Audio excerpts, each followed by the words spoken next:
Pemirsa, kita beralih ke topik selanjutnya. Dua aktivis global Sumut Flotilla, Thiago Avila dan Saif Abu Keshek bebas dari penjara Zionis Israel. Sebelumnya Zionis menculik dan menahan kedua aktivis secara ilegal. Keduanya kini telah dideportasi ke Athena, Yunani.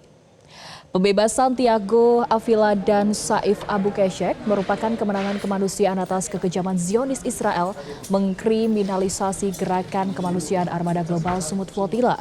Hal ini juga membuktikan bahwa Israel melakukan propaganda politik yang dirancang untuk melakukan kekerasan terhadap armada sipil dan menekan perlawanan global yang semakin meningkat terhadap genosida, apartheid, dan kolonialisme pemukim Zionis Israel. Sebelum dibebaskan, Zionis telah 2 kali memperpanjang masa penahanan ilegal terhadap warga Brazil, Thiago Avila, dan warga Spanyol keturunan Palestina, Saif Abu Keshek. I just arrived to Athens. I left behind me thousands of Palestinian prisoners, children, women, and men.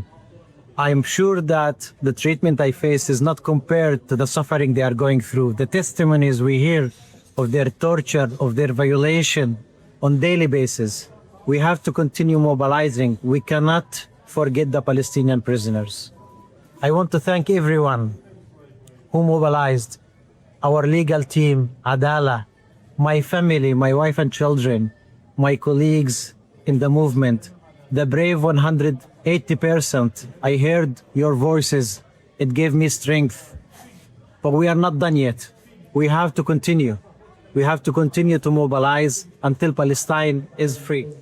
Misi kemanusiaan global Sumut Flotilla untuk menembus blokade dan pengepungan ilegal Zionis Israel atas tanah Palestina terus berlanjut.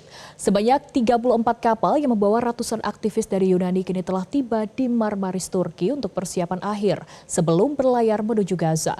Reporter Metro TV Andres Septian melaporkan langsung dari Marmaris, Turki. They didn't allocate your boat yet, right? Misi kemanusiaan menembus blokade dan juga pengepungan ilegal Zionis Israel atas rakyat Palestina dalam misi Global Sumut Flotilla terus berlanjut. Khusus untuk armada kapal Global Sumut, perkembangan terkini sebanyak 34 kapal yang membawa ratusan aktivis dari Yunani telah tiba di perairan Turki pada Sabtu malam sekitar pukul 22.30 waktu Turki. Saya juga mengikuti proses langsung penyambutan teman-teman dari Yunani bersama dengan puluhan aktivis lainnya yang berangkat dari Marmaris, Turki. Saya menaiki kapal Barbaros, salah satu juga kapal yang nantinya akan berlayar sampai ke Gaza. Kami berlayar ke tengah lautan Marmaris sekitar 1,5 jam perjalanan dan konvoi serta semangat para peserta akhirnya pecah ketika lampu dan juga bentangan layar-layar kapal flotilla dari Yunani ini mulai terlihat. Sebelumnya kapal-kapal dari Yunani ini tertahan selama beberapa hari di perairan Yunani, Kreta tepatnya, karena sejumlah alasan.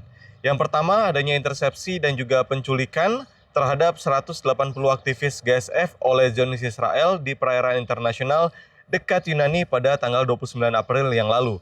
Kedua, aktivis dan juga kapal yang berhasil lolos kemudian masuk ke Yunani untuk menunggu ratusan aktivis lainnya yang akhirnya dibebaskan oleh Zionis Israel untuk bergabung kembali. Ketiga, faktor cuaca buruk, teknis, dan juga memfokuskan desakan pembebasan terhadap Thiago Avila dan juga Saif yang akhirnya mengharuskan mereka baru berangkat pada Kamis sore dan tiba di Turki pada Sabtu malam. Setelah dekat dengan pelabuhan, memang mereka akhirnya tidak bisa langsung bersandar karena adanya proses cap imigrasi Turki terlebih dahulu. Setelah mereka berkumpul semua di Marmaris, dijadwalkan ada rapat umum pertemuan steering committee bersama seluruh peserta untuk menentukan strategi dan juga mempersiapkan segala kebutuhan di Marmaris, Turki. Baik itu perbaikan kapal-kapal, pengisian bahan bakar, memasukkan perbekalan, juga seluruh bantuan kemanusiaan yang nantinya akan dibawa untuk rakyat Gaza, Palestina. Kemudian informasi lainnya mengenai kondisi dua tokoh utama misi Global Sumut Flotilla yakni Thiago Avila dan juga Saif Abu Keshek yang akhirnya telah dibebaskan oleh Zionis Israel dan dideportasi. Kementerian Luar Negeri Israel mengumumkan bahwa penyelidikan terhadap para aktivis tersebut telah selesai. Merujuk rilis video di Telegram maupun Instagram resmi, sudah ada pernyataan langsung dari Saif Abu Keshek saat ia dibebaskan. Ia meyakini bahwa perlakuan yang Saif dan juga Tiago terima dari tentara Zionis Israel ini tak akan pernah sebanding dengan seluruh penderitaan yang dirasakan oleh rakyat Palestina selama ini. Kami masih akan terus memantau bagaimana perkembangan dan juga situasi di Marmaris, mengingat saat ini Turki sudah menjadi titik kumpul seluruh aktivis dan juga kapal yang ada. Sebelum nantinya para kapten kapal ini tentunya mengarahkan navigasi menuju pantai Gaza demi bisa mendobrak blokade ilegal Zionis Israel. Dari Marmaris, Turki, Andre Septian, Metro TV. Jelajahi cara baru mendapatkan informasi. Download Metro TV Extend sekarang.